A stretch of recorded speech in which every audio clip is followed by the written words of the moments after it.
చూడు రిగ్గు చూడు రిగ్గు అలా కాలిపోతుంది.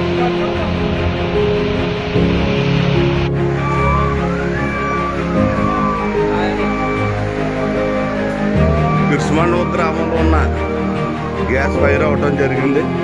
ఓఎన్జీసీ బ్లాస్ట్ ఫైర్ ఇంజిన్ 2-5-6 గ్రామాలు ప్రమాద స్థితిలో ఉన్నాయి. పెట్టుబడులు